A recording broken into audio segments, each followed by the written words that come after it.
Woke reporter thought their pronouns would earn them special treatment at the White House press briefing.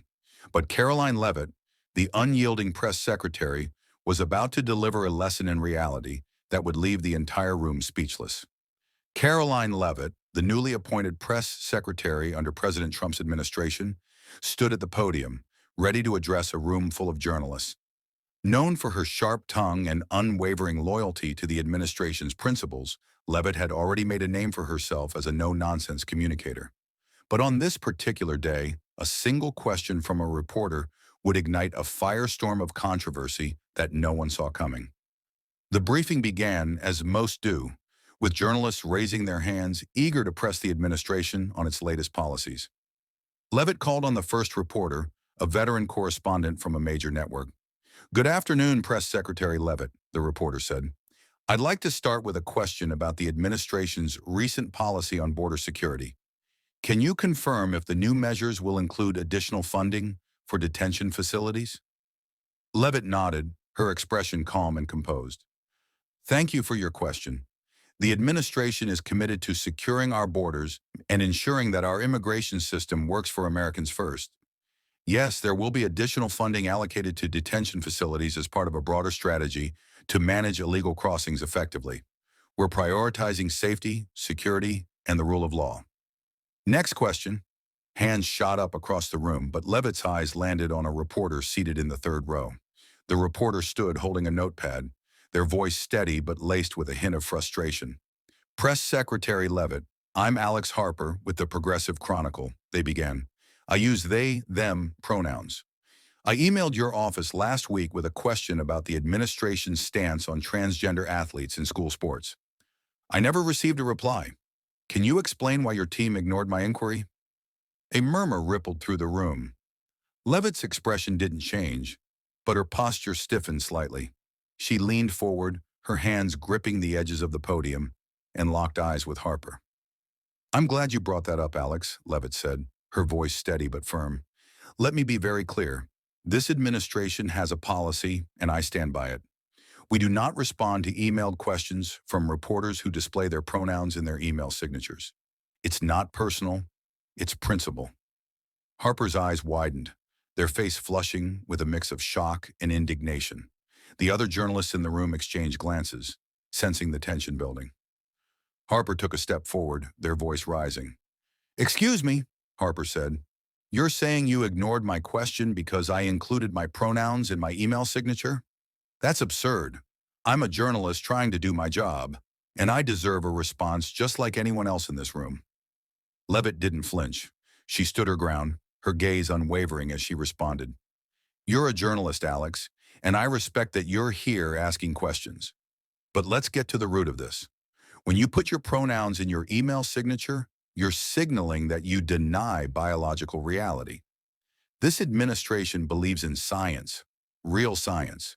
Men are men, women are women, and we're not going to play along with ideologies that reject that truth.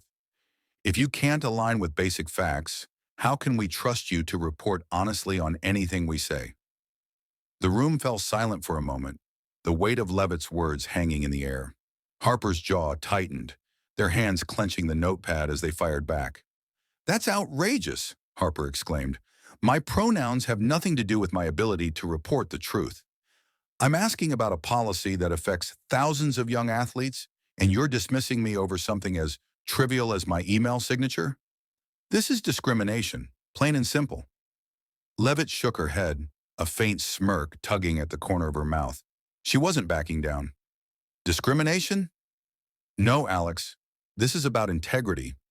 You're asking me to engage with someone who openly rejects the fundamental truths this administration stands for. If you can't accept reality on something as basic as biology, how can I trust you to handle complex policy issues without bias? You want to talk about fairness? Let's talk about the female athletes who are losing opportunities because of policies that let biological males compete against them. That's the real injustice." Harper's face turned a deeper shade of red, their voice trembling with frustration.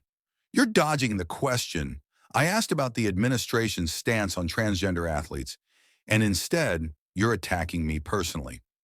I'm not here to debate biology with you. I'm here to get answers for my readers. Why can't you just respond to my question like a professional? Leavitt's smirk faded, replaced by a steely determination.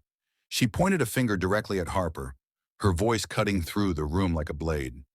I'll respond to your question when you stop pushing an agenda that undermines reality. You want professionalism? Then act like a professional. Stop hiding behind your pronouns and start asking questions that don't come with an ideological agenda attached. You emailed my office expecting us to bend to your worldview. We won't. If you want answers, drop the pronouns and try again. The room erupted in a low hum of whispers as journalists scribbled furiously in their notebooks.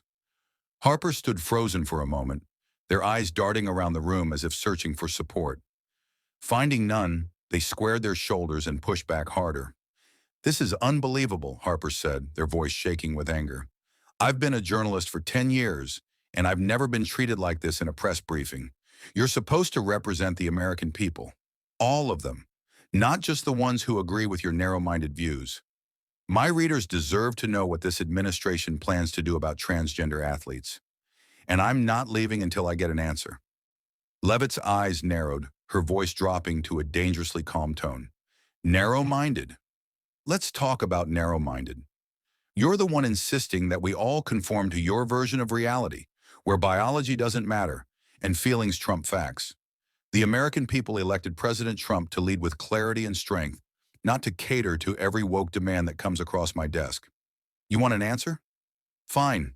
This administration supports policies that protect women's sports.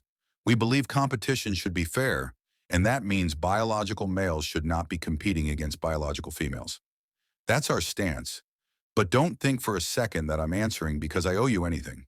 I'm answering because I want to set the record straight for everyone else in this room. Harper blinked, momentarily thrown off by Leavitt's direct response. But they quickly regained their composure, their voice rising again. So you're admitting you ignored my email because of my pronouns, but now you're answering because you're cornered. That's hypocritical. You can't pick and choose who gets to ask questions based on your personal beliefs. This isn't a dictatorship, it's a press briefing. Leavitt's expression hardened, her voice booming with authority. I'm not cornered, Alex. I'm in control here. And let's get one thing straight. I don't owe you or anyone else a response if I think your question comes from a place of bad faith. You walked into this room with an agenda, and I called you out on it. That's not hypocrisy. That's accountability. You want to talk about dictatorships? Look at the way your side tries to silence anyone who disagrees with you. You label us as bigots. You cancel us. You try to shame us into submission. Well, I've got news for you. I'm not afraid of you, and neither is this administration. We're here to fight for what's right, not what's popular. Harper opened their mouth to respond, but Leavitt wasn't finished. She leaned forward, her voice rising to a crescendo that silenced the entire room. You want a lesson, Alex? Here it is. Stop expecting the world to bend to your ideology. Stop thinking you can bully people into compliance with your pronouns and your demands. This administration stands for truth, for reality, and for the American people who are tired of being told what to think. So take your pronouns and your agenda and either get on board with reality or get out of the way, because we're not playing your game. The room fell into a stunned silence. Harper stood there, their face pale, their hands trembling as they clutched their notepad. The other journalists sat frozen, pens hovering over their notebooks, unsure whether to clap or gasp. Leavitt straightened up, smoothing her blazer, and looked out at the room. Next question, she said calmly, as if nothing had happened. A reporter in the back raised a hesitant hand. Press Secretary Leavitt. I'm with CNN. Can you comment on the recent tariffs imposed on Chinese goods? Leavitt nodded, her composure fully restored. Of course. The tariffs are part of a broader strategy to protect American industries and workers from unfair trade practices. We've seen significant job growth in key sectors since the tariffs were implemented, and will continue to monitor their impact to ensure they're achieving the desired results. Next, another reporter jumped in, eager to move past the earlier confrontation. Press Secretary, what's the administration's plan to address the rising cost of healthcare? Leavitt launched into her response. detailing the administration's efforts to lower prescription drug prices and increase transparency in healthcare costs. But even as she spoke, the tension from her exchange with Harper lingered in the air. Journalists whispered to each other, some shaking their heads, others nodding in approval.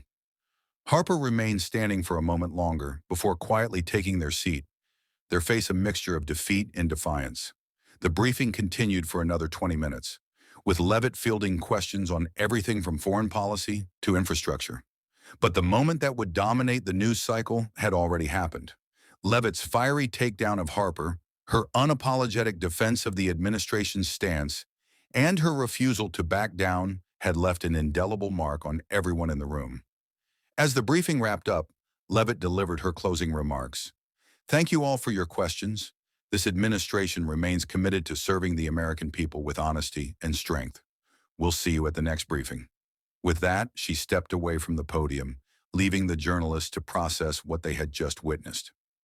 Harper sat in their chair, staring at the floor, while others began packing up their equipment, already drafting headlines in their minds. The confrontation between Leavitt and Harper would be debated for weeks. Some would call it a bold stand for truth, others a shocking display of intolerance. But one thing was certain. Karoline Leavitt had made it clear that she and the administration she represented would not be swayed by what they saw as ideological overreach.